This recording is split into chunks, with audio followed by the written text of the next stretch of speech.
conversation with Dr. Christine. First, we desperately want formulas. Who is most at risk? People from families with narcissistic parents? People with trauma histories? The answer is actually everyone. Dr. Christine had parents who were happily married for 63 years, and she grew up in a stable household and a culture of kindness and forgiveness. Subjugation in a narcissistic relationship is the idea that a person becomes overtaken by the narcissistic or antagonistic or abusive person. And in this process, your identity and sense of self get lost. Once that happens, the tendency for self-blame is magnified.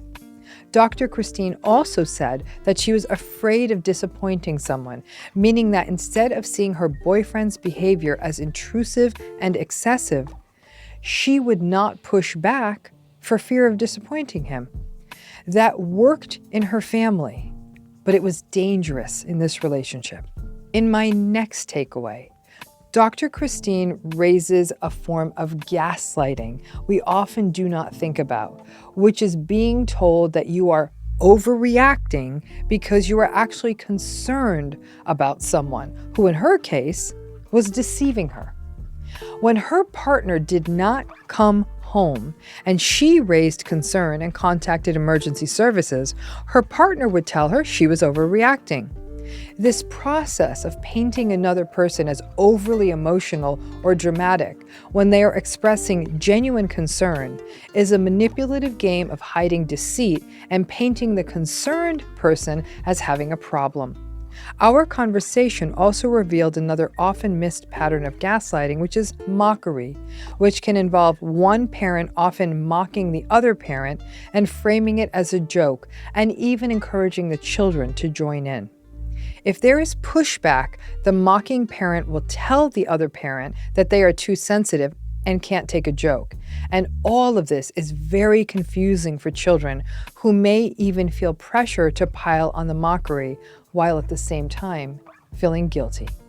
For my next takeaway, during post-separation abuse, one pattern we can observe is that children are having inappropriate, untrue, or hurtful information shared with them. This is called triangulation, and it is emotional abuse. This can look like teaming up against a parent, facing barriers when they try to see their other parent, or being rewarded for sharing in cruel words or actions towards the other parent. All of this can be an extraordinarily helpless and painful feeling for a parent caught in this situation. She notes that it is crucial that parents who are trying to help children through these crises be deeply attuned, create a sense of safety, don't be defensive, but answer the children's inquiries honestly. It is also important, hard as it may be, to never disparage the other parent, even when that other parent may be disparaging you.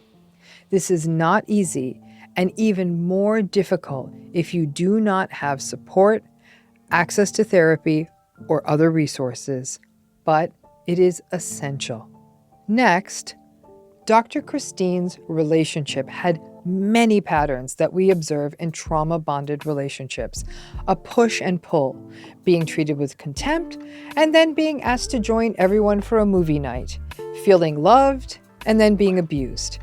That creates confusion, justification, and fosters false hope. She talked about this as something we call intermittent reinforcement, which is a very useful way to think about this. It's much like a slot machine. More often than not, it takes your money, but sometimes it pays out, and you keep playing in hopes of the giant payout. The alternation between loss, small gains, and the hope of a big gain captures the trauma bond, and may be a way for you to understand these cycles for yourself and end some of the self-blame. Because when we are in these cycles, hope and sticking around are to be expected. My next takeaway, interestingly, what Dr. Christine calls re-traumatization theory, I far less eloquently call an ick list. But both of us are coming to the same conclusion.